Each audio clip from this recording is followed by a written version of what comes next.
still some here in the United States and also in Israel who advocate bombing Iran. Would a military option lead to a positive outcome for the West? I'm joined now by Harlan Ullman. He is a retired U.S. Naval Commander and Senior Advisor at the Atlantic Council. And so that's the question. What's your take? It would be insanity. Have we not learned anything? The second Iraq War, what did that produce? We don't need to attack Iran. My sense is that the current supreme leader, because of sanctions, is probably conditioned to some kind of a deal if we can arrange that so that there's going to be proper oversight. And I think that there is an opportunity here. It's going to take a long time to do this, but I think we need to be patient.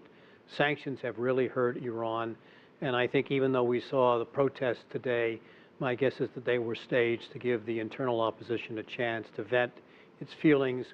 But my guess is that the opportunity is here and it should be exploited. Diplomacy is far, far better. Some might be surprised because you're credited as the co-architect of shock and awe in Iraq. They might say, well, this is a change of heart for you. Is it? Not at all. No? Let me make two comments. One, Shock and Awe was one of the best-selling books ever published in China. They've taken all of our ideas. But more to the point, the notion about shock and awe was the ability to influence and control will and perception. But that starts with the outcome. Now, in Iraq in 2003, if we were going to go to war, and I opposed the war because I didn't believe Iraq had weapons of mass destruction. But if you're going to go to war, what is the outcome you wanted? You wanted a stable, pluralistic government in Iraq. We didn't do that. We didn't think about that. Shock and awe was about looking at the outcome and then working backwards so that you would do the things that would enable you to get what you wanted rather than just going in and marching to Baghdad and destroying the Iraqi army. As a military guy, you're used to analyzing a lot of data and trying to figure out the battle plan or strategy and looking at the other sides. What is your take when you see the United States diplomats working overtime to try and appease Israel and Saudi Arabia? Does that say to you, looks like a deal's going to get done? I would not use the word appeasing. I think Secretary of State John Kerry realizes it's better to trap flies with sugar than with vinegar. We've been pretty rough and brutal.